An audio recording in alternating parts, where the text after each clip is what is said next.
This is the Canon R10. It is Canon's entry-level mirrorless camera. Runs about $1,200, and guess what? It's expensive. These are all the lenses I own. 50mm, 18-135, 55-250, and 70-300. And guess what? It's all expensive. But it doesn't have to be.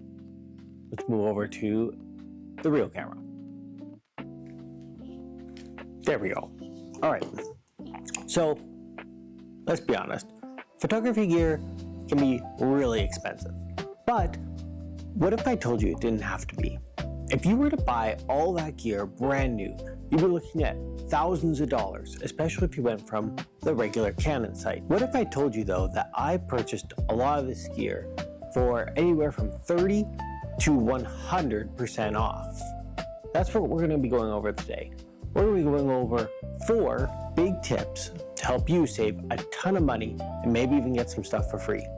Let's start the video. All right, method number 1 is my safe bet. This is going to be buying used gear off of sites like KEH and Henry's, 2 websites that are my main experiences.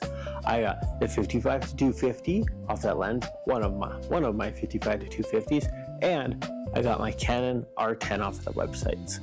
Canon R10 normally goes for about 1,200 to 1,300 Canadian, depending on if you get a lens or not.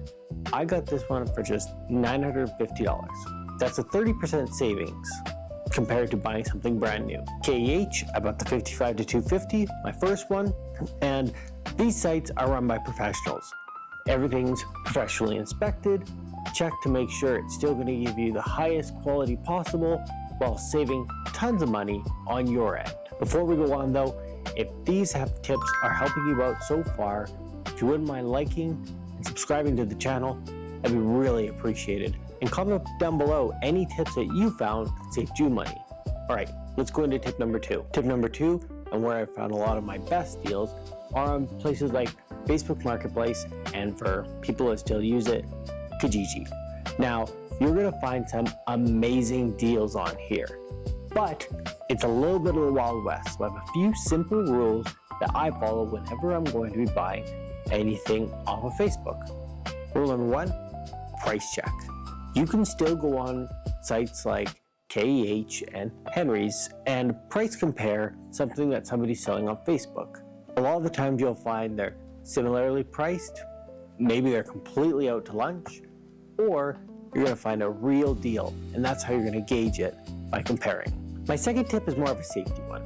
If you're going to be buying high-ticket items like cameras and lenses off of these sites, you're going to want to meet somewhere safe.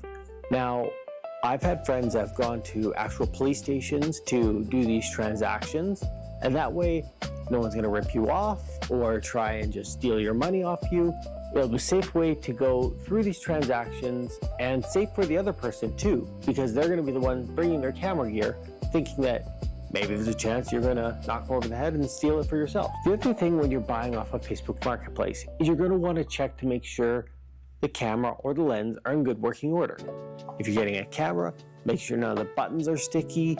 Make sure everything's responsive when you're clicking each one of the buttons and turning the dials. Make sure that the actual viewfinder is clear and that you can take a clear image. Make sure that if it's got an actual touchscreen, it's also responsive and that actually turns in and out. If it's a lens, you're going to want to make sure and check the glass itself. Check the front glass, check the rear, make sure there's no damage to either side, no scratches, no dust.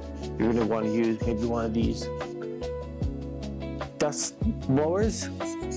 You can blow the lens and make sure that all the dust is clear and there's no actual dust behind the main lens that could still affect photos. You're going to also want to make sure there's no mold, and you can kind of see it with almost like specks around the edges.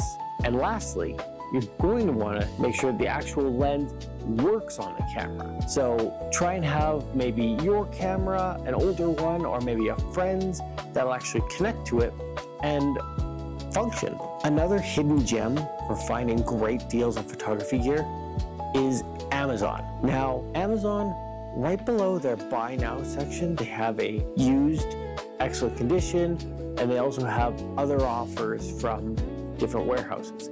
Now, these warehouses normally buy stuff like Amazon returns. They buy giant pallets of it, labeled things like photography gear or sports and outdoors, and then will resell it back on Amazon at a discount. A lot of these things have barely been used. We're talking maybe it's not even taken out of the box and returned. So you can get amazing deals. I bought a Canon R50 for, I believe it was $800 at the time, brand new off of Amazon. It wasn't exactly what I wanted because I found that the grip was way too small and cramping my hands. So the best part about Amazon is if it doesn't work for you, you can return it just the same as you did before. And my last tip to get free photography gear is look for bundle buys. What I'm talking about is you can go online to like Facebook Marketplace, or even if you're going to do garage sales, a lot of people will buy photography gear, like large amounts of it, for family trips or outings, and then it'll just sit in a box and it won't get touched again for a long time until they post on Facebook or a garage sale and sell it for dirt cheap. I had bought a 55 to 250, a 50mm 1.8, a Canon XS, it's one of the first DSLRs, and a tripod for 150 bucks. Now you sell some of those items back. Maybe you already have 50mm, maybe you already have the 55 to 250, you sell those back individually, and boom, you just got yourself a free camera, or vice versa, depending on what you pick. But that's it for these tips. If you found any of them helpful, once again, I'd really appreciate it if you liked and subscribed, and we will see you in the next video. Take care. Bye-bye.